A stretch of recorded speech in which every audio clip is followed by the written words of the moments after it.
Hello friends, welcome back to Jas academy. कैसे हैं सभी लोग?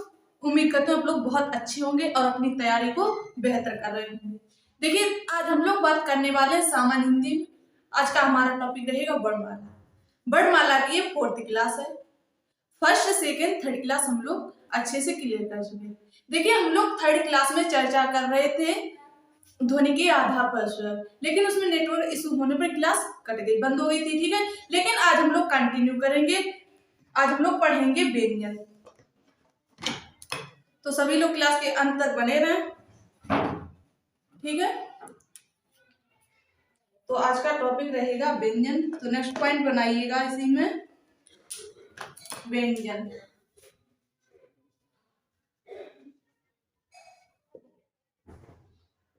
अब आप लोग बताइए व्यंजन होता क्या है?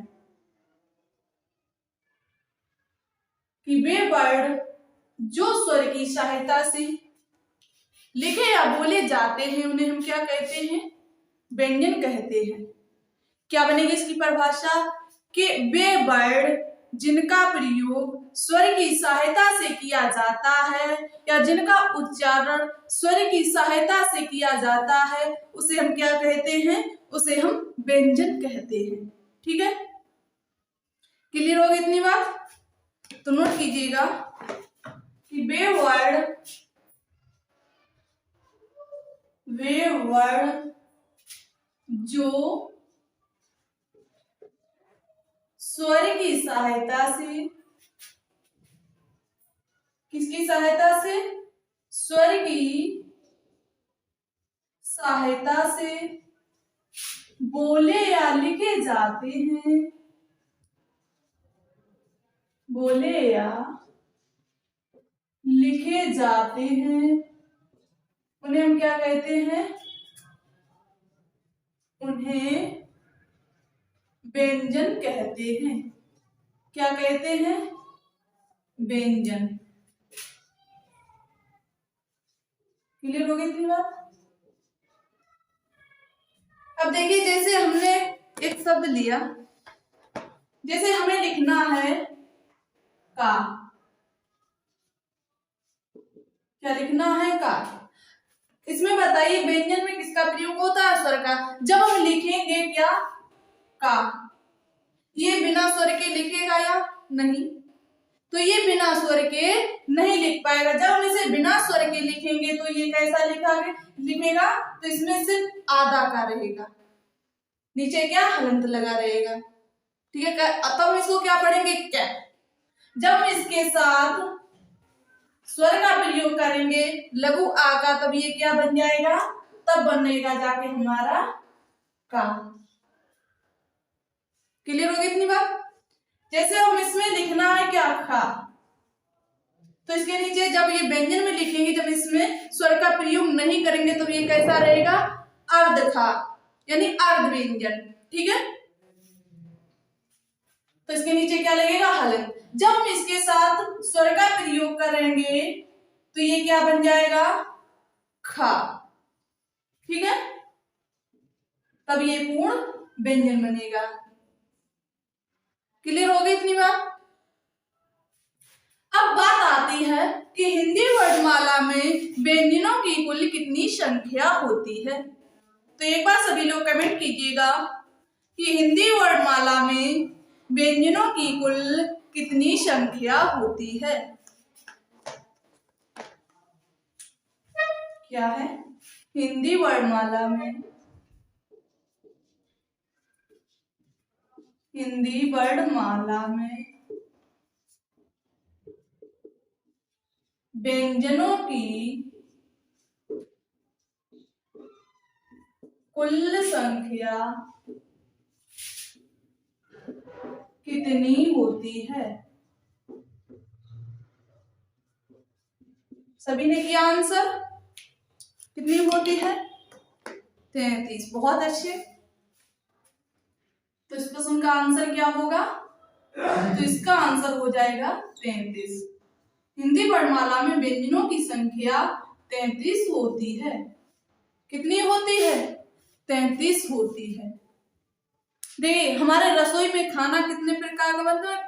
कहीं पर कोई भोज कार्यक्रम है, ठीक है, कोई फंक्शन वगैरह है, तो वहां विभिन्न प्रकार के खाना बनते हैं। तो क्या कहते हैं, विभिन्न प्रकार के व्यंजन बने हैं। वो लोग खाना को क्या बोलते हैं, व्यंजन बने हैं। तो व्यंजन बताइए क्या एक सब्जी से बन जाएंगे?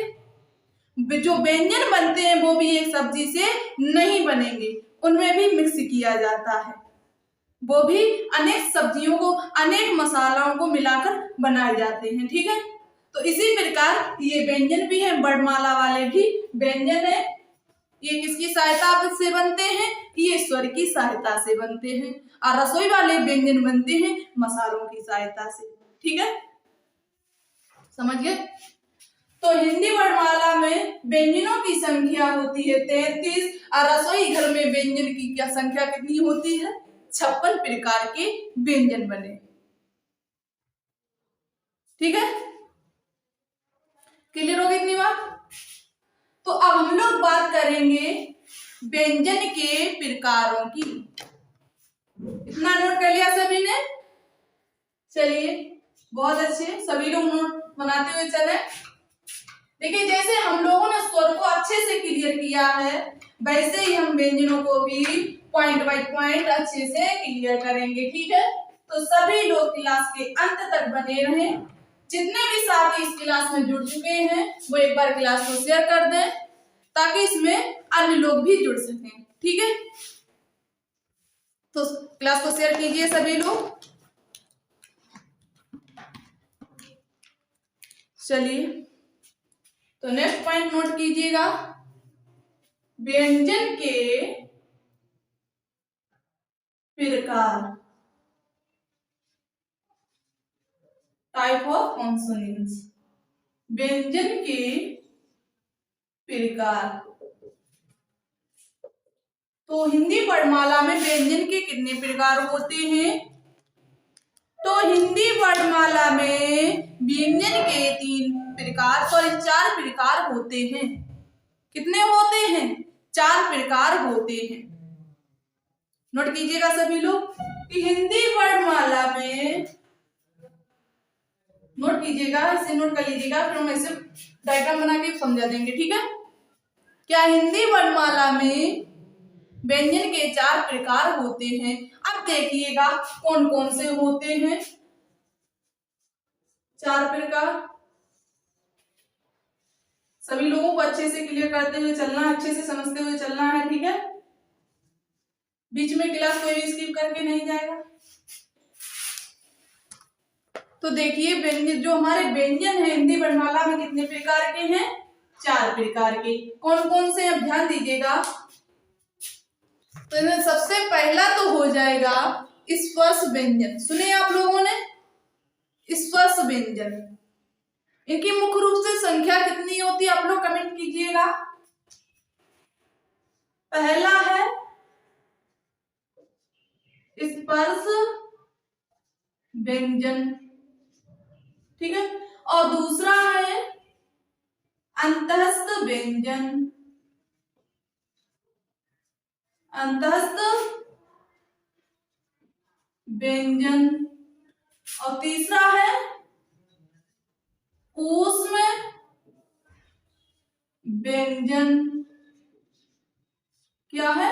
ऊष्म व्यंजन। और अंतिम है वो है संयुक्त व्यंजन। संयुक्त स्वर भी थे और इसमें संयुक्त व्यंजन भी होते हैं, ठीक है। संयुक्त स्वर की संख्या 4 थी और संयुक्त व्यंजन की संख्या कितनी होगी? 4 ही होगी, ठीक है। चौथा है हमारा इसमें संयुक्त व्यंजन। हो गए चारों प्रकार। कौन कौन से हैं देखिए। पहला है स्पर्श व्यंजन, दूसरा है अंतःस्थ व्यंजन, तीसरा है ऊष्म व्यंजन, चौथा है संयुक्त व्यंजन। क्लियर हो गई इतनी बात? चलिए अब नेक्स्ट पॉइंट बनाइएगा इसी में स्पर्श व्यंजन। देखिए इन सभी को हम लोग पॉइंट वाइज पॉइंट अच्छे से क्लियर करते हुए चलेंगे, ठीक है।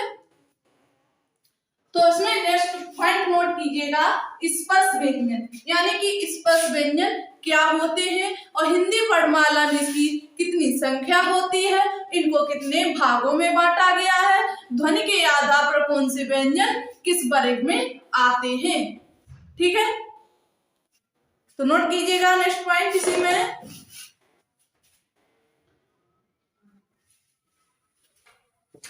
ऊष्म व्यंजन,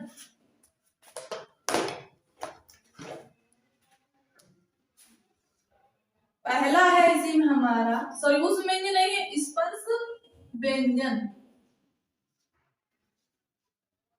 स्पर्श व्यंजन, स्पर्श व्यंजन का मतलब आप लोग समझ ही गए होंगे कि उच्चारण करते समय, इनका बोलते समय जब इनका उच्चारण करते हैं तो हमारी जीभ है या ओंठ है या दांत है कहीं ना कहीं स्पर्श होते हैं, इसीलिए इसे क्या कहा गया, इसीलिए इसे कहा गया है स्पर्श व्यंजन।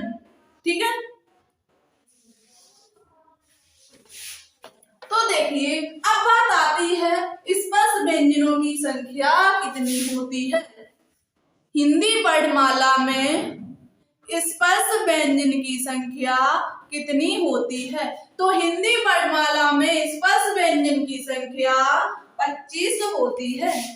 नोट कर लीजिएगा आप लोग, प्रश्न ज्यादातर ऐसे ही पूछे जाते हैं, इसी परिभाषा कोई नहीं पूछता है। ठीक है, छोटे छोटे पॉइंटों से ही प्रश्न बनाए जाते हैं। तो क्या है, स्पर्श व्यंजन की संख्या, स्पर्श व्यंजन की कुल संख्या कितनी है, 25 होती है। क्लियर हो गई इतनी बात। स्पर्श व्यंजन की कुल संख्या कितनी होती है, 25 होती है, और टोटल व्यंजन कितने होते हैं, तो टोटल व्यंजन होते हैं 33। कितने होते हैं, 33 होते हैं। अब देखिए जो हमारे स्पर्श व्यंजन है इनको कितने वर्गों में विभाजित किया गया है, क्या हमारा पॉइंट बनेगा। अब इसमें ये पॉइंट बनेगा जो हमारा स्पर्श व्यंजन है ये हमारे 25 व्यंजन है, इनको कितने वर्गों में बांटा गया है या विभाजित किया गया है। तो नोट कीजिएगा सभी लोग कि स्पर्श व्यंजन को नोट करते चले सभी लोग, स्पर्श व्यंजन को 5 वर्गों में, कितने वर्गों में, 5 वर्गों में, 5 वर्गों में विभाजित किया गया है। कितने वर्गों में विभाजित किया गया है, 5 वर्गों में विभाजित किया गया है। क्लियर हो गए 2 पॉइंट। स्पर्श व्यंजन की कुल संख्या कितनी होती है, 25 होती है। स्पर्श व्यंजन को कितने वर्गों में बांटा गया है, तो स्पर्श व्यंजनों को 5 वर्गों में बांटा गया है। और टोटल व्यंजनों की संख्या कितनी होती है, तो टोटल व्यंजनों की संख्या होती है 33। क्लियर हो गई इतनी बात। चलिए अब देखिए इनको जो हमारे 5 वर्ग हैं, जो स्पर्श व्यंजन के 5 वर्ग हैं, कौन कौन से वर्ग हैं, किन वर्णों को किस वर्ग में रखा गया है। ठीक है, तो चलिए इनके वर्ग नोट कीजिएगा सभी लोग। इसमें पहला है का वर्ग, क्या है, का वर्ग, और दूसरा है इसी में खा वर्ग, तीसरा है गा वर्ग, सॉरी ये नहीं है, ये सारे आएंगे किसके अंदर, का वर्ग के अंतर्गत। पहला है का वर्ग, दूसरा है चा वर्ग, तीसरा है टा वर्ग, चौथा है ता वर्ग, और पांचवा है अंतिम है पा वर्ग। पांचवा पा वर्ग, पहला है का वर्ग और दूसरा है चा वर्ग तीसरा है टा वर्ग, चौथा है ता वर्ग, पांचवा है पा वर्ग। क्लियर हो गया इतनी बात? तो स्पर्श व्यंजनों को कितने वर्गों में बांटा गया है? तो स्पर्श व्यंजनों को 5 वर्गों में विभाजित किया गया है। ठीक है, अब देखिएगा किस वर्ग के अंतर्गत कौन से वर्ण आएंगे, यानी कौन से व्यंजन आएंगे। ठीक है, अब देखिए हम लोग पहला वर्ग लिखेंगे, क्या है? कचट तप। कैसे याद करेंगे? वर्ग 5 है, कौन से हैं? कचट तप। ऐसे याद करने में क्या है? आसानी रहती है। ठीक है, क्या है? का, चा, टा, ता और पा हो गए कचट तप। 1 2 3 4 5, पांचों हो गए। अब दूसरा है इसमें खचट धप। क्या है? खचट धप। खा, छा, ढा, था और फा। क्या है? खचट धप, कचट तप, खचट तप।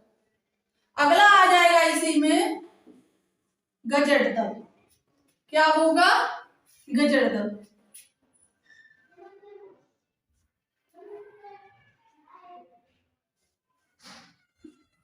हो गए गजड़ दप, कचट दप, खचट दप, गजड़ दप और अगला है घजड़ दप। क्या है? घझड़, ढ, ध, भ। हो गए कचट दप, खजड़ दप, गजड़ दप, घजड़ दप। अब अंतिमा अक्षर है, पंचमा वर्ग है इंगड़नम। क्या है? इंगड़नम।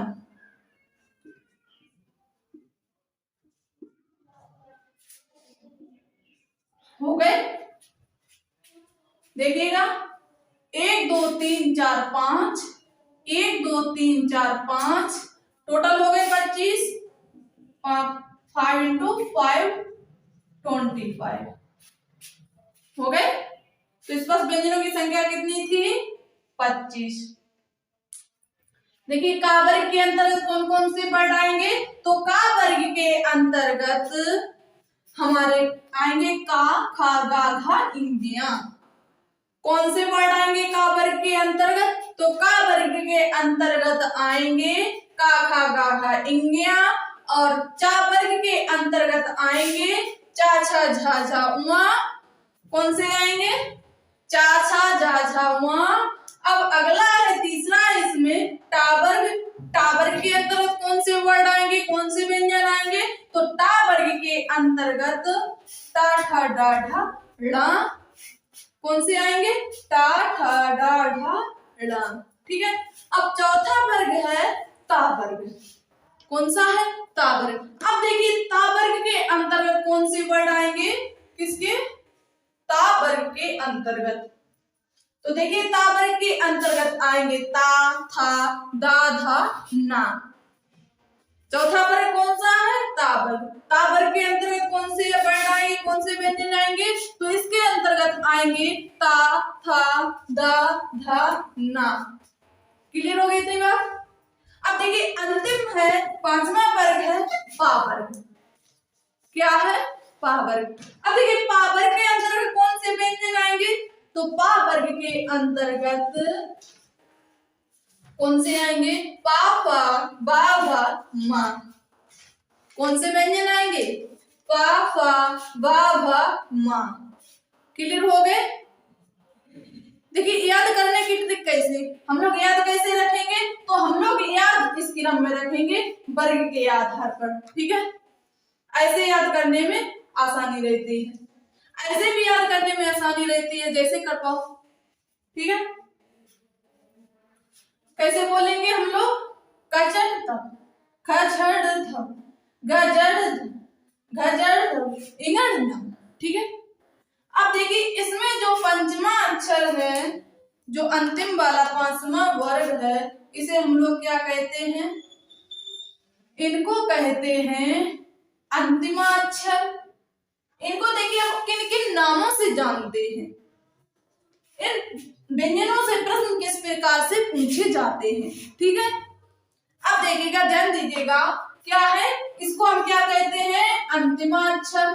क्यों कहते हैं, ये सभी वर्गों के अंतिम में रखे गए हैं, ठीक है, इसलिए इसे क्या कहा गया, अंतिमाक्षर। और इसी को कहते हैं पंचमाक्षर। पंचमाक्षर क्यों कहा गया, तो पंचमाक्षर इसलिए कहा गया क्योंकि ये सभी वर्गों के 5वें स्थान पर आते हैं, ठीक है। किस स्थान पर आते हैं, 5वें स्थान पर आते हैं, इसलिए इसे क्या कहा गया, पंचमा अक्षर, ठीक है। और इन व्यंजनों को किस नाम से जानते हैं, इन व्यंजनों को हम लोग नासिक व्यंजन भी कहते हैं। क्या कहते हैं, नासिक व्यंजन कहते हैं, और क्या कहते हैं, और निर्नासिक व्यंजन भी कहते हैं। क्या कहते हैं, निर्नासिक व्यंजन, निर्नासिक व्यंजन। और देखिए, और इसको किस नाम से जानते हैं, और इसको जानते हैं अनुनासिक व्यंजन। किस नाम से जानते हैं, और इसको जानते हैं अनुनासिक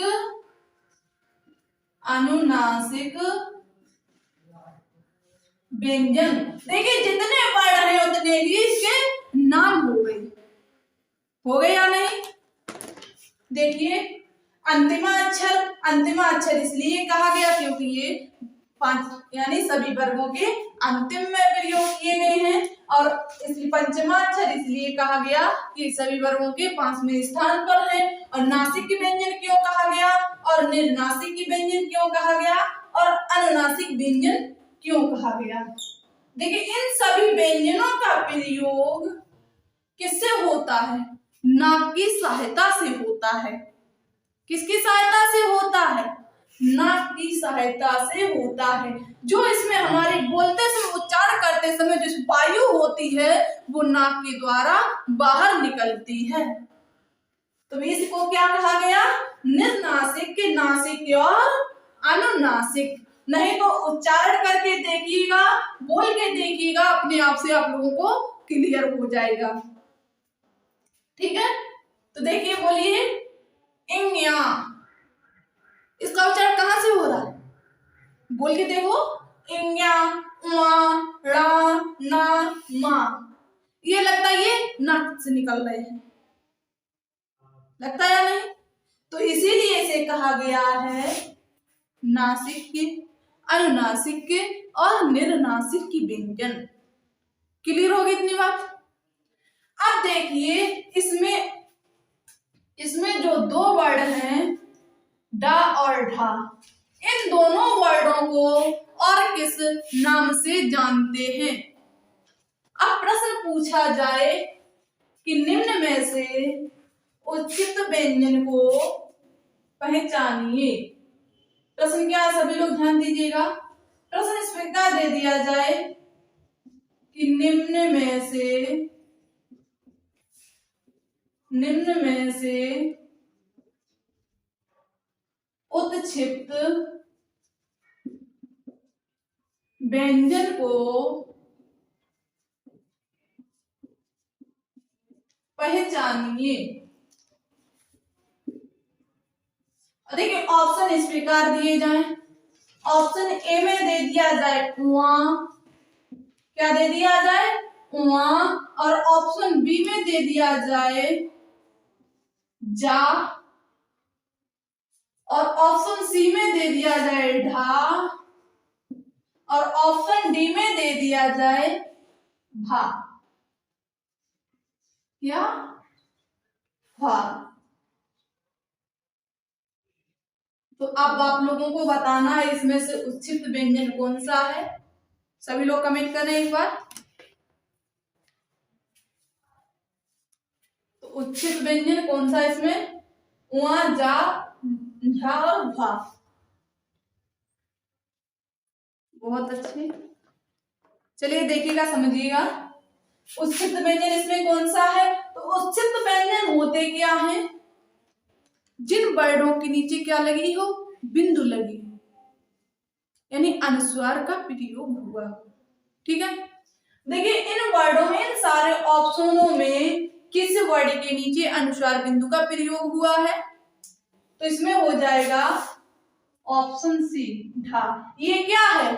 ये हमारा उच्छिष्ट व्यंजन है। और उच्छिष्ट व्यंजनों की संख्या होती कितनी है? तो उच्छिष्ट व्यंजनों की संख्या हो जाती है 2। उच्छिष्ट व्यंजन कितने होते हैं? तो उच्छिष्ट व्यंजन 2 होते हैं। ठीक है, इसमें देखिए ऑप्शन ए दिया गया उआ, ये कैसा व्यंजन है? तो इसको हम लोग अंतिमाक्षर भी कहेंगे, पंचमाक्षर भी कहेंगे और नासिक भी कहेंगे। ठीक है, कितनी लोग इतनी बार? चलिए अब इसमें पॉइंट बनाइएगा। उच्छिष्ट व्यंजन, देखिए उच्छिष्ट व्यंजन कौन कौन से होते हैं? क्या है? उच्छिष्ट व्यंजन कौन से होते हैं और ये क्यों होते हैं और किस भाषा से होते हैं? देखिए 2 वर्णों से कितने प्रकार के प्रश्न पूछे जाते हैं, घुमा घुमा कर, किस लिए? इसमें बच्चा कंफ्यूज हो जाए। लेकिन हम लोगों को कंफ्यूज नहीं होना है, क्योंकि हम इन सभी पॉइंटों को अच्छे से पढ़ते हुए, ध्यान में रखते हुए क्लियर कर लेंगे। ठीक है, तो आइए ध्यान दीजिएगा, उच्छिष्ट व्यंजन कौन से होते हैं? तो उच्छिष्ट व्यंजन होते हैं हमारे डा और ढा। ये दोनों क्या है? ये दोनों है हमारे उच्छिष्ट व्यंजन। कौन से व्यंजन है? उच्छिष्ट व्यंजन। और देखिए इन्हें उच्छिष्ट व्यंजन कहा क्यों गया? ये बहुत इंपॉर्टेंट पॉइंट है। कौन से? ये जो 2 वर्ड हैं इनको उच्छिष्ट व्यंजन कहा क्यों गया? देखिए ध्यान दीजिए, जो हमारे ये 2 वर्ड हैं डा और ढा, इनका प्रयोग किन्हीं वर्डों के प्रारंभ में नहीं मिलता है। कहीं देखा है आप लोगों ने इन 2 वर्डों को प्रारंभ में? डा और ढा को जिनके नीचे क्या लगी हो? बिंदु लगी हो। आप लोग कहोगे डलिया लिखा जाता है, तो डलिया किस प्रकार लिखा जाता है? देखिएगा, क्या? डलिया। अब देखिएगा इसके नीचे क्या बिंदु लगी है? अगर हमें इसको इसके नीचे बिंदु लगा देंगे तो यह हमारा शुद्ध रहेगा? नहीं, तो ये वर्तनी के हिसाब से कैसा हो जाएगा? अशुद्ध हो जाएगा। शुद्ध कैसा रहता है? जब इसके नीचे बिंदु का प्रयोग न किया गया हो। ठीक है, इसीलिए इन 2 वर्डों को अलग निकाल दिया, उच्छिष्ट में रखा गया, यानी छिपे हुए वर्ड। इन वर्डों का प्रयोग शब्दों के अंत में या बीच में होता है। ठीक है, इन वर्णों का उच्चारण कभी भी शब्दों के प्रारंभ में नहीं किया जाता है। क्लियर होगी इतनी बात? अब बात आती है कि ये किस भाषा से लिए गए हैं और किस लिपि से लिए गए। तो ध्यान दीजिएगा सभी लोग, ये हमारे जो उच्छिष्ट व्यंजन है ये अंग्रेजी भाषा से लिए गए हैं। किस भाषा से लिए गए हैं? अंग्रेजी भाषा से लिए गए हैं। अब आप लोगों को कमेंट करना है, बताना है कि अंग्रेजी भाषा की लिपि क्या होती है। देखिए प्रश्न यहाँ से पूछा जाता है, कहीं भाषा पूछ देते हैं तो कहीं पर लिपि पूछ देते हैं। तो आप लोगों को सभी को याद होनी चाहिए अंग्रेजी भाषा की लिपि क्या है और हमारे हिंदी भाषा की लिपि क्या है। आप लोग दोनों को कमेंट कर रहे हैं, देखते हैं कितने बच्चों का आंसर आता है।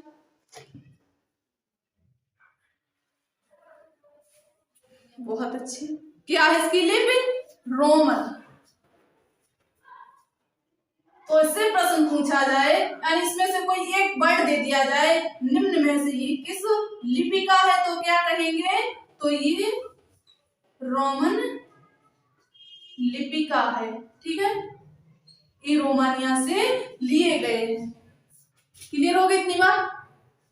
अब बात आती है इनमें जो आगत व्यंजन है वो कौन से होते हैं और वे किस भाषा से लिए गए हैं। ठीक है, और उन्हें आगत व्यंजन कहा क्यों गया है। ये उच्चित व्यंजन क्लियर हो गए। इन्हें उच्चित व्यंजन क्यों कहा गया है और कौन कौन से होते हैं, ये किस भाषा में रखे गए हैं, किस भाषा से लिए गए हैं। ठीक है, क्लियर हो गई इतनी बात? चलिए अब देखिएगा, इसमें नेक्स्ट पॉइंट बनाइएगा यहीं पर, क्या आगत व्यंजन। हम लोग सारे पॉइंट अच्छे से क्लियर करते हुए चलेंगे। ठीक है, नेक्स्ट पॉइंट बनाइएगा इसी में, आगत व्यंजन। देखिएगा आगत व्यंजन होते क्या, सबसे पहले हम ये जानेंगे। यानी कि जो वर्ड किसी अन्य भाषा से लिए गए हों और हमारी वर्णमाला में जोड़े गए हों, उसे हम क्या कहेंगे? आगत व्यंजन। क्या कहेंगे? आगत व्यंजन। वो किसी अन्य भाषा से आए हों उन्हें हम क्या कहेंगे? उन्हें कहते हैं आगत व्यंजन। क्लियर हो गई इतनी बात? तो देखिए अब ध्यान दीजिएगा, आगत व्यंजन होते कौन कौन से हैं, तो सभी लोग अच्छे से समझते हुए चलें। ध्यान दीजिएगा सभी लोग। देखिए इसमें हमारा हो जाएगा पहला का, और दूसरा हो जाएगा खा, और तीसरा हो जाएगा गा, और चौथा हो जाएगा फ जा, और पांचवा हो जाएगा फा। अब प्रश्न पूछा जाए कि निम्न में से आगत व्यंजनों की संख्या कितनी होती है, तो आगत व्यंजनों की संख्या कितनी होती है? तो आगत व्यंजनों की संख्या होती है 5। कितनी होती है? 5। कौन कौन से होते हैं? का, खा, गा, जा, फा। अब देखिए, अब आप लोग कहोगे ये वाला का है, ये वाला खा है। नहीं, ये देखिए ध्यान दीजिएगा सभी लोग, इस का के नीचे, इस खा के नीचे क्या बिंदु का प्रयोग हुआ है? क्या अनुसार बिंदु लगाई गई है? नहीं लगाई गई है। और इन वर्डों के नीचे देखिएगा अनुसार बिंदु का प्रयोग किया गया है, किया गया है, तो इसीलिए इसे क्या कहा गया है? आगत व्यंजन। क्लियर हो गई इतनी बात? अब ध्यान दीजिएगा, अब देखिए ये 5 वर्ड हैं, ये 2 भाषाओं से लिए गए हैं। अब कौन कौन भाषाओं से लिए गए ये जानना हमारे लिए इंपॉर्टेंट रहता है। ठीक है, तो देखिएगा इसमें से जो का, खा और गा है, ये 3 वर्ड लिए गए हैं अरबी भाषा से। किस भाषा से लिए गए हैं? अरबी भाषा से। अरबी भाषा से। ठीक है, इसमें जो जा और फा है ये लिए गए हैं फारसी भाषा से। किस भाषा से लिए गए? ये लिए गए हैं फारसी से। ठीक है, अब पूछा है निम्न में से अरबी भाषा के कितने व्यंजन हैं, तो निम्न में से अरबी भाषा के आगत व्यंजन हैं 3 और फारसी भाषा के आगत व्यंजन हैं 2।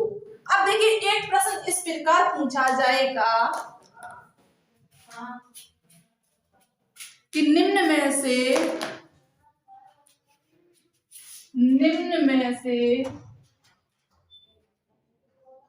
क्या है? निम्न में से फारसी भाषा का, निम्न में से फारसी भाषा का व्यंजन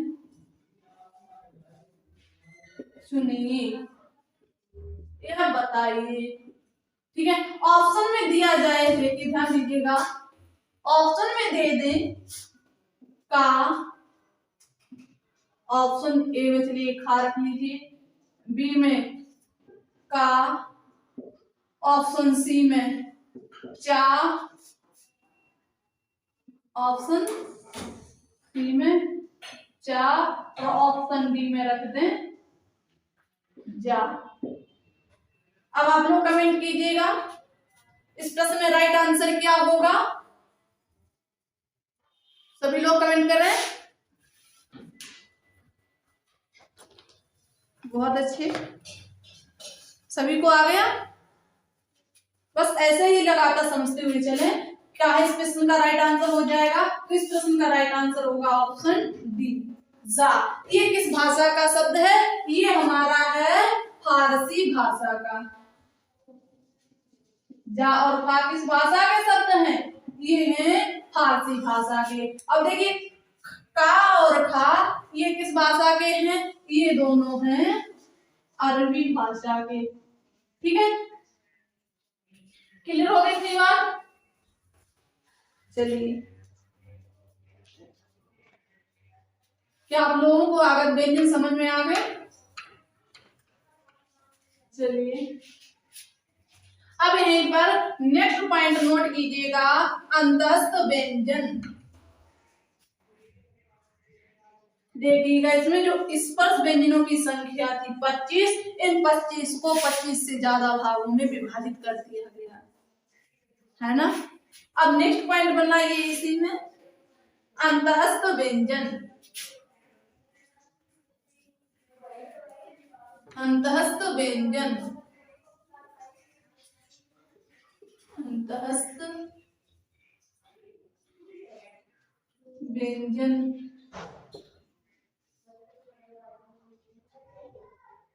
अब अंतस्थ व्यंजन कौन से होते हैं, अंतस्थ व्यंजन के अंतर्गत या, रा, ला, वा व्यंजन आते हैं। कौन कौन से आते हैं,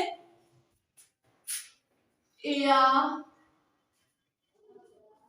रा, ला, वा, ये हमारे क्या हो गए, अंतस्थ व्यंजन।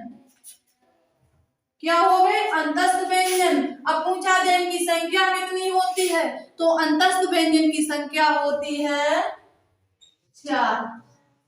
कितनी होती है, 4 होती है। क्लियर हो गई इतनी बात। अब देखिए इन चारों में प्रश्न किस प्रकार से पूछे जाते हैं। एक प्रश्न तो यही हो गया, अंतस्थ व्यंजन को पहचानिए। तो आप लोगों ने देख लिया, जान लिया कि अंतस्थ व्यंजन क्या होते हैं। अंतस्थ व्यंजन क्या, रा, ला, वा, ये हमारे हो गए अंतस्थ व्यंजन। और इनकी संख्या कितनी हो गई, तो इनकी संख्या हो गई 4। 2 प्रश्न क्लियर हो गए। अब देखिए यहाँ पर प्रश्न पूछा जाए, निम्न में से मध्य स्वर कौन कौन से हैं। कौन से, मध्य स्वर। तो इसमें से मध्य स्वर हो जाएंगे या और वा। इधर लिख देती हूँ, क्या, या और वा। ये क्या है, ये हमारे हैं अर्ध स्वर। ना इनको पूर्ण व्यंजन कहा गया, ना ही पूर्ण स्वर कहा गया। ठीक है, ये क्या हमारे अर्ध स्वर है। इन्हें अर्ध स्वर क्यों कहा गया है, देखिएगा जब हम कुछ शब्द लिखते हैं, जैसे हमने लिखा पहचानिए, क्या लिखा, पहचानिए। ठीक है, हम लोग एक पहचानिए इस प्रकार से लिखते हैं, एक इस प्रकार से लिखते हैं, पहचानिए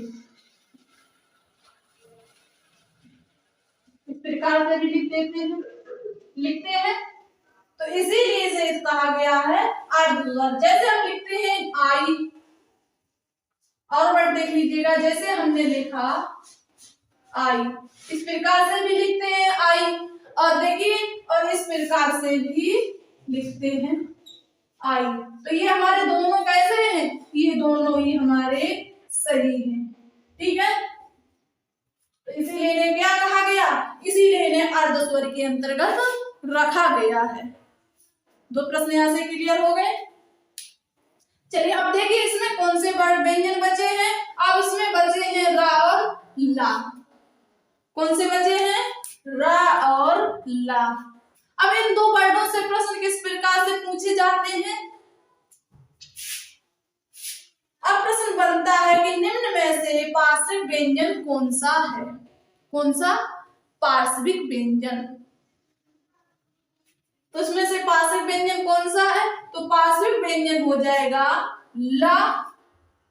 क्या, पार्श्विक व्यंजन हो जाएगा ला। और पूछा जाए लुंठित व्यंजन क्या होता है, लुंठित व्यंजन पूछा जाए तो हो जाएगा रा। क्या होगा, रा। देखिएगा, ध्यान दीजिएगा, रा कौन सा व्यंजन है, रा है लुंठित व्यंजन, ठीक है। और ला क्या है, ला है पार्श्विक व्यंजन। कौन सा है, पार्श्विक व्यंजन, ठीक है। क्लियर हो गया।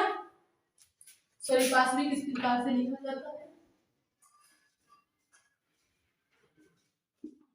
पार्श्विक व्यंजन। रा है लुंठित व्यंजन, ला है पार्श्विक व्यंजन। अब देखिए इसको रा को लुंठित व्यंजन क्यों कहा गया है और ला को पार्श्विक व्यंजन क्यों कहा गया है। देखिए समझिएगा, जो हमारा रा है इसका उच्चारण कीजिएगा। देखिएगा इसमें जो रा शब्द दिया गया है, व्यंजन है, इसका उच्चारण करते समय हमारी जो जीभ है कैसी हो जाती है, लुट सी जाती है। रा उच्चारण करके देखिए, बोल के देखिएगा, बोलिएगा रा। ये लगता है ये हमारी जो जीभ है लुट सी जाती है, तो इसीलिए इसे क्या कहा गया, इसीलिए इसको लुंठित व्यंजन कहा गया है। क्या कहा गया है, लुंठित व्यंजन कहा गया है, ठीक है। अब देखिए ला है, ला को पार्श्विक व्यंजन क्यों कहा गया है, ला को पार्श्विक व्यंजन इसलिए कहा गया है, इसका उच्चारण करते समय इसकी जो वायु होती है वो बाहर निकल जाती है, पास हो जाती है, ठीक है। इसीलिए इसे कहा गया है पार्श्विक व्यंजन। क्लियर हो गई इतनी बात। उम्मीद करती हूँ आप लोगों को अंतस्थ व्यंजन अच्छे से क्लियर हो गए होंगे। अब नेक्स्ट पॉइंट बनाइएगा ऊष्म व्यंजन। क्या है, ऊष्म व्यंजन। देखिए ऊष्म व्यंजन के अंतर्गत कौन कौन से वर्ड आते हैं, कौन कौन से व्यंजन आते हैं। क्या, ऊष्म व्यंजन, ऊष्म व्यंजन। डाली सभी ने हेडिंग, बना लिया पॉइंट। क्या, ऊष्म व्यंजन। अब देखिए ऊष्म व्यंजन के अंतर्गत कौन कौन से वर्ड आते हैं, तो ध्यान दीजिएगा सभी लोग। ऊष्म व्यंजन के अंतर्गत हमारे वर्ड आते हैं शा, शा, हा, शा, सा, सा और हा। कितने वर्ड हो गए, इनकी भी संख्या टोटल कितनी है, इनकी संख्या भी 4 है। कितनी हो गई, 4 हो गई। क्लियर है। ऊष्म व्यंजन की संख्या कितनी है, 4 है। कौन कौन से व्यंजन है, सा, सा, सा, हा। कौन कौन से है देखिएगा, सा, सा, सा, हा। अब देखिए इनको ऊष्म व्यंजन कहा क्यों गया है, तो ध्यान दीजिएगा, जब इनका उच्चारण करते हैं, क्या जब इनको बोलते हैं, जो ऊर्जा होती है, जो ऊष्मा होती है वो बाहर निकलती है, ज्यादा समय तक बाहर निकलती है। ये बोल के देखिए, शा, ये क्या है, ये शरीफा वाला शा है, बोलिएगा शा। अब षटकोण वाला बोलिएगा सा, जो सवारी वाला उसको बोल के देखिएगा सा और हा। इसमें जो ऊष्मा है बाहर निकल रही है, इसीलिए इसे क्या कहा गया, इसीलिए इनको ऊष्म व्यंजन के अंतर्गत रखा गया है। ठीक है, क्लियर हो गई इतनी बात। अब देखिए इनको उच्चारण के आधार पर देखें, यानी ध्वनि के आधार पर देखें, इनको जब उच्चारण करते हैं ये किसके अंतर्गत रखे जाते हैं। ठीक है, सा की ध्वनि क्या होगी, हा की ध्वनि क्या होगी, इसमें षटकोण वाला सा इसकी ध्वनि क्या होगी, इन सभी को हम लोग क्लियर करेंगे। ठीक है, तो ध्यान दीजिएगा सभी लोग, इसमें जो सा है हमारा शरीफा वाला, ये ध्वनि के आधार पर कैसा व्यंजन है, तो ये है हमारा तालु व्यंजन। इसका उच्चारण कहाँ से होता है, तो इसका उच्चारण होता है तालु से। कहां से होता है, तालु से। बोल के देखिएगा सा, सा, ये लगता है ये तालु से निकल रहा है, इसीलिए इसे क्या कहा गया है, तालु व्यंजन।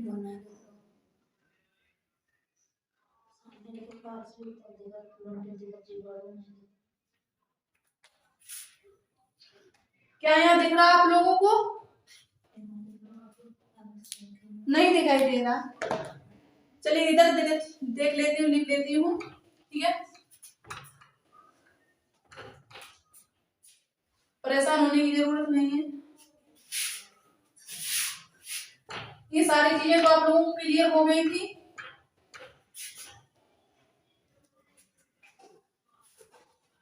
क्या ऊष्म व्यंजन, यहाँ देखिएगा, चलिए ये नोट करती हूँ, तो पॉइंट बनाइएगा सभी लोग। ऊष्म व्यंजन आप लोगों ने तो बना ही दिया होगा, ऊष्म व्यंजन।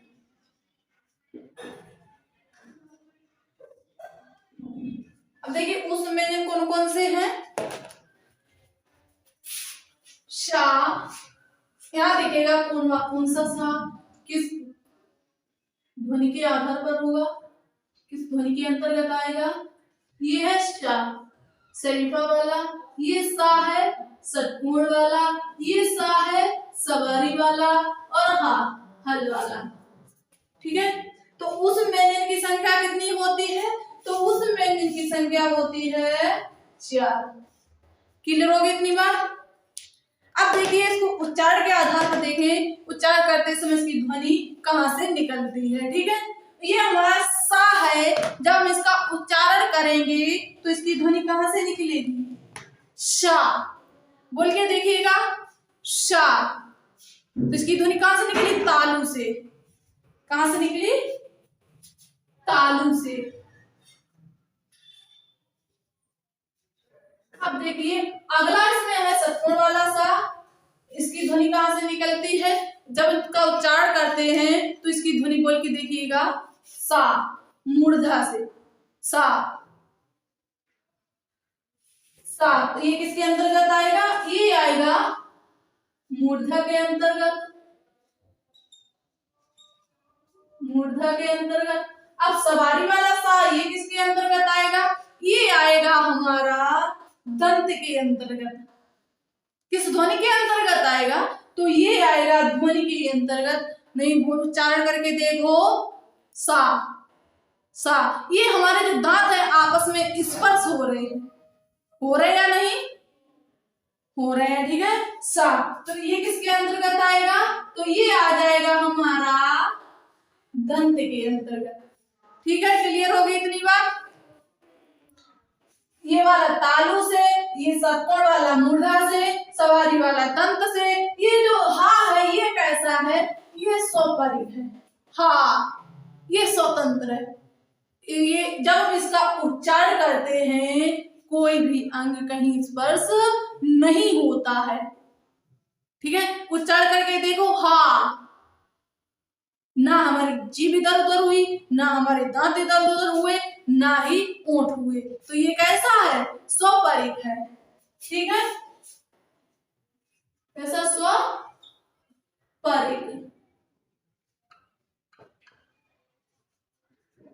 स्वपरिक व्यंजन। क्लियर हो गए? अब देखिए इनसे प्रश्न किस प्रकार से पूछा जाएगा, ध्यान दीजिएगा सभी लोग।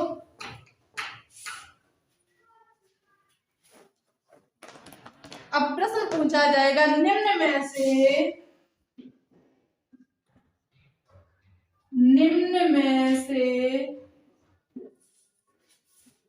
दंत व्यंजन को, सॉरी इसमें आएगा निम्न में से ऊष्म व्यंजन के, क्या है, ऊष्म व्यंजन के मूर्धन्य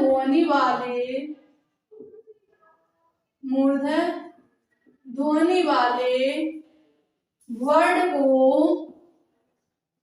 पहचानिए। ठीक है, ऑप्शन में दे दिया जाए, ध्यान दीजिएगा सभी लोग। ऑप्शन में दे दिया जाए, ऑप्शन ए में रख दिया जाए सा, ऑप्शन बी में रख दिया जाए षटकोण वाला सा, ऑप्शन सी में रख दिया जाए हा, और ऑप्शन डी में रख दिया जाए चवाली वाला सा। तो आप लोग आंसर करें। मूर्धन्य व्यंजन के अंतर्गत, मूर्ध ध्वनि के अंतर्गत कौन सा व्यंजन आता है? तो एक बार सभी लोग कमेंट करें।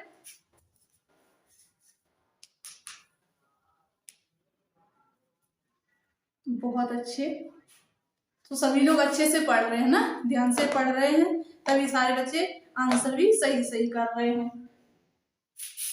सही, अच्छा प्रयास कर रहे हैं सभी लोग। तो इस प्रश्न का राइट आंसर होगा ऑप्शन बी। क्या है? Option B. क्लियर हो गया इतनी बार? देखिए अब हम लोग पढ़ेंगे क्या, संयुक्त व्यंजन। हम लोग स्पष्ट व्यंजन भी पढ़ा है, अंतस्थ व्यंजन भी पढ़ा है, ऊष्म व्यंजन भी पढ़ा है। अब हम लोगों के बच्चे हैं कौन से व्यंजन? संयुक्त व्यंजन। तो नेक्स्ट पॉइंट बनाइएगा,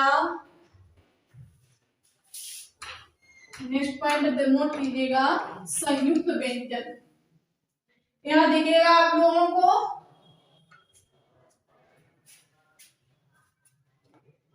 चलिए नोट कीजिएगा,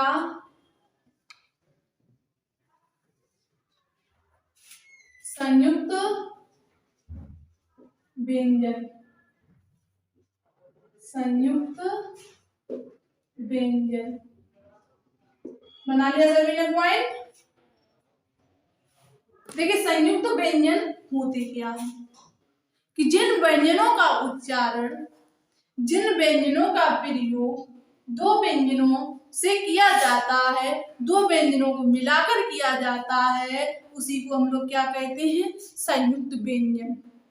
संयुक्त होता है किसी को साथ लेके चले, उसे क्या कहते हैं? संयुक्त। यानी दो चीजें साथ साथ हो, आपस में मिला दी जाए, उनको क्या कहते हैं? संयुक्त। ठीक है, तो यही हमारा है संयुक्त व्यंजन, यानी दो वर्डों को आपस में क्या कर दिया गया है? मिला दिया गया है। ठीक है, अब देखिएगा इसमें संयुक्त जो व्यंजन है इनके अंतर्गत कौन कौन से व्यंजन आते हैं। तो ध्यान दीजिएगा सभी लोग, छा, तिरा और ज्ञा और अंतिम है हमारा शिरा। क्या है? शिरा। यहाँ दिख रहा है? नहीं दिख रहा है तो देखिएगा, यहाँ दिखाई देगा। तो देखिए इसमें पहला हो जाएगा वर्ड, पहला व्यंजन है छा, दूसरा है तिरा और तीसरा है ज्ञा और चौथा है सिरा। ठीक है, तो टोटल संयुक्त व्यंजनों की संख्या कितनी है? तो इनकी संख्या है 4। कितनी हो गई?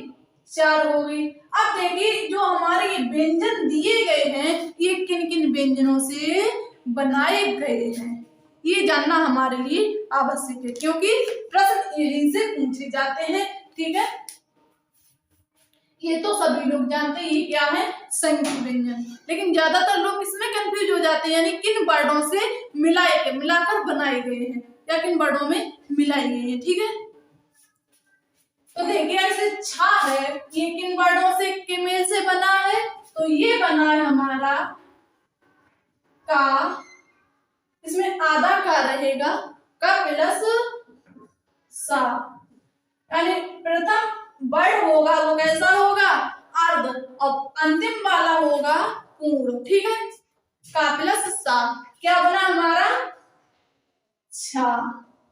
ठीक है, अब देखिए तेरा तेरा कौन कौन से वर्ड प्रयोग हुए हैं, इसमें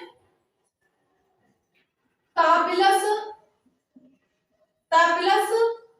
रा, इसमें भी वही बात रहेगी, प्रथम अक्षर अर्ध रहेगा और अंतिम वाला अक्षर कैसा रहेगा, पूर्ण रहेगा, तब जाके हमारा क्या बनेगा, तेरा, ता प्लस रा।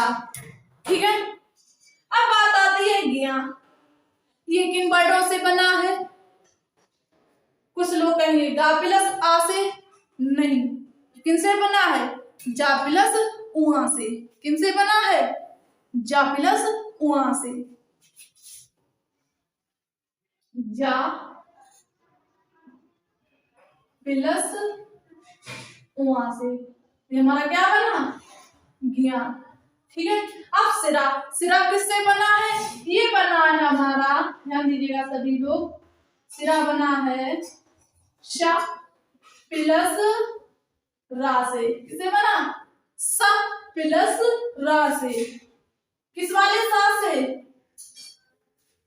सवारी सॉरी शरीफा वाला, यानी जिसका प्रयोग, जिसकी ध्वनि कहां से निकलती है, तालू से। ठीक है, क्लियर हो गई इतनी बात। देखिएगा छा किन किन वर्डों से बना है, का प्लस सा से, और तेरा बना है ता प्लस रा से, और ज्ञा बना है जा प्लस उआ से, सेरा बना है सा प्लस रा से। क्लियर हो गई इतनी बात।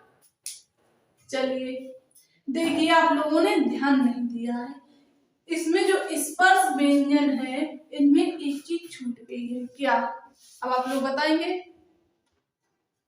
आप लोगों ने ध्यान नहीं दिया है, तो देखिएगा इसमें कौन सी चीज छूट गई है, तो देखिए इसमें कोई विशेष चीज छूटी है क्या, जो इनकी ध्वनि होती है जब उच्चारण करते हैं, कौन सा वर्ग किस ध्वनि के अंतर्गत आएगा, इसका कौन किस वर्ग का उच्चारण किस ध्वनि से होगा, किस स्थान से किया जाएगा, ये चीज हमारे लिए क्या है, बहुत ही इम्पोर्टेंट रहती है। ठीक है, ये तो सभी लोगों ने नोट कर लिया होगा, क्या बताइएगा। चलिए बहुत अच्छी, तो देखिएगा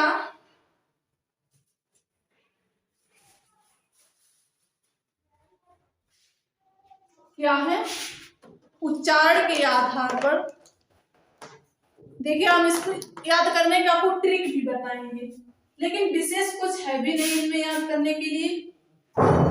देखिएगा जो हमारा का है, इसका उच्चारण स्थान क्या है, तो इसका उच्चारण स्थान है कंठ, इसका उच्चारण कहां से हो रहा है, कंठ से। बोल के देखिएगा, का, खा, गा, घा, इंगिया, सभी ये कहां से निकल रहे हैं, कंठ से, यानी गले से निकल रहे हैं या नहीं, का, खा, गा, घा, उआ, इंगिया, ये कहां से निकल रहे हैं, ये निकल रहे हैं हमारे कंठ से, तो ये किसके अंतर्गत जाएगा, तो ये हो जाएगा हमारा कंठ व्यंजन, क्या बनेगा, कंठ, या कंठ ध्वनि कहेंगे या व्यंजन भी कह देंगे। ठीक है,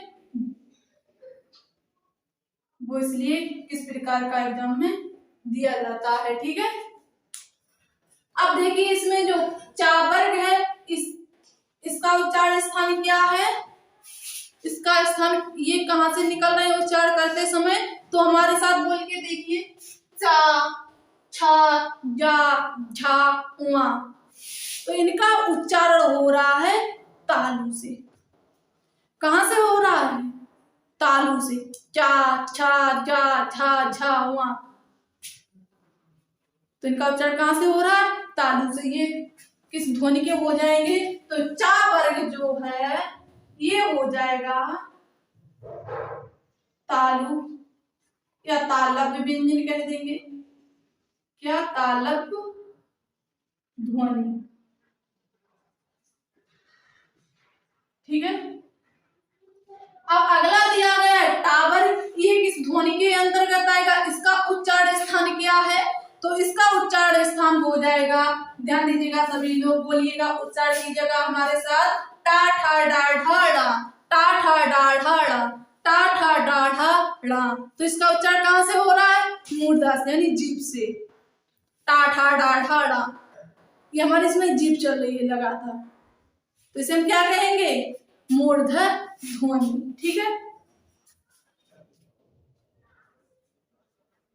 टावर किसके अंतर्गत आएगा? ये आएगा मूर्धा ध्वनि के अंतर्गत। क्लियर हो गई इतनी बात? अब देखिए इसमें तावर, तावर किस ध्वनि के अंतर्गत आएगा? तो ये आएगा दंत के अंतर्गत। किसके अंतर्गत आएगा? ये दंत के अंतर्गत। उच्चारण करके देखो, हमारे साथ बोलिएगा सभी लोग। टा ठा डा ढा ड़ा, टा ठा डा ढा ड़ा, टा ठा डा ढा ड़ा। इसका उच्चारण कहां से हो रहा है? दांत आपस में क्या और स्पर्श हो रहा है? टा ठा डा ढा ड़ा। कोई परेशानी हुई याद करने में? नहीं, हम लोग जब बोल के देखते हैं अपने आप पता चल जाता है इसका उच्चारण कहां से हो रहा है। ठीक है। तो ये वाला तावर किसके अंतर्गत जाएगा? ये ता वर्ग चला जाएगा दंत ध्वनि के अंतर्गत। किसके ध्वनि, किस ध्वनि के अंतर्गत? दंत ध्वनि के अंतर्गत। ठीक है। इसमें अंतिम दिया गया है पा वर्ग। क्या है? पा वर्ग। इसका उच्चारण स्थान क्या है? ये कहां से निकलते हैं? तो इनका उच्चारण स्थान सभी लोग हमारे साथ बोलेंगे, आप लोगों को खुद ही पता चल जाएगा। ठीक है। आप लोग बताएंगे इसका उच्चारण स्थान कहां पर है, इनका उच्चारण कहां से होता है। ठीक है। हमारे साथ बोलिएगा सभी लोग, उच्चारण कीजिएगा। पा पा बा भा मा, पा फा बा भा मा। क्या है? पा फा बा भा मा। तो इनका उच्चारण स्थान क्या है? ओंठ। इनमें सिर्फ ओंठ ही चल रहे हैं, आपस में स्पर्श हो रहे हैं ओंठ। पा पा बा भा मा। तो इनका उच्चारण स्थान क्या हो जाएगा? तो इनका उच्चारण स्थान हो जाएगा ओष्ठ। क्या हो जाएगा? तो इनका उच्चारण स्थान हो जाएगा ओष्ठ ध्वनि। ठीक है। क्लियर हो गए? का कंठ ध्वनि, का वर्ग कंठ ध्वनि, चा वर्ग तालव्य ध्वनि, टा वर्ग मूर्धा ध्वनि, ता वर्ग मूर्धा ध्वनि है, ता वर्ग है दंत ध्वनि, पा वर्ग है ओष्ठ ध्वनि। ठीक है। जब हम इसको शॉर्ट से याद करेंगे तो क्या हो जाएगा? के टी एम डी ओ, यानी कि केटीएम 2। कोई लड़का है, सर्विस कर रहा है, ठीक है, उसे बाइक चाहिए, वह बाइक मांग रहा है कौन सी? केटीएम। तो क्या कह रहा है? मुझे केटीएम दो, मैं तभी शादी करूंगी या करूंगा। कौन सी बाइक मांग रहा है? केटीएम। क्या कह रहा है? मुझे केटीएम दो। क्या दो? केटीएम दो, तब मैं ये शादी करूंगा। तो केटीएम से याद हो गया, के से कंठ ध्वनि, टा से तालव्य ध्वनि, एम से मूर्धा ध्वनि, डी से दंत ध्वनि, ओ से ओष्ठ ध्वनि। क्लियर हो गया? क्या? केटीएम 2 याद हो गए? चलिए, तो आज की क्लास यही समाप्त करूं, फिर पढ़ेंगे बाकी नेक्स्ट क्लास में। तो ये सारी चीजें आपको, सारे पॉइंट अच्छे से क्लियर हो गए। तो आप लोगों को उम्मीद करती हूँ ये सारे पॉइंट, सभी क्वेश्चन, यानी किस प्रकार से क्वेश्चन बनेंगे, किस प्रकार के बनते हैं और किस प्रकार से किस ध्वनि का उच्चारण कहाँ से हुआ है, अंतस्थ व्यंजन क्या है, उष्ण व्यंजन क्या है, इन सभी को हमने आज अच्छे से क्लियर किया है सभी लोग। ठीक है, तो एक बार सभी लोग क्लास को शेयर कर दें और लाइक कर दें। इतना कर्तव्य तो आप लोगों के लिए बनता है, लाइक शेयर तो आप लोग बिना कहे ही कर दिया करो। ठीक है, तो चलिए जितने साथी इस क्लास में नए आए हैं वो एक बार हमारे चैनल को सब्सक्राइब कर लें। ठीक है, ताकि जो इस चैनल पर कोई भी क्लास में सबसे पहले आपके पास पहुंच पाए। ठीक है, तो चलिए फिर मिलेंगे नेक्स्ट क्लास में, तब तक के लिए आप लोग खुश रहें, मस्त रहें और अपनी तैयारी को बेहतर करते रहें।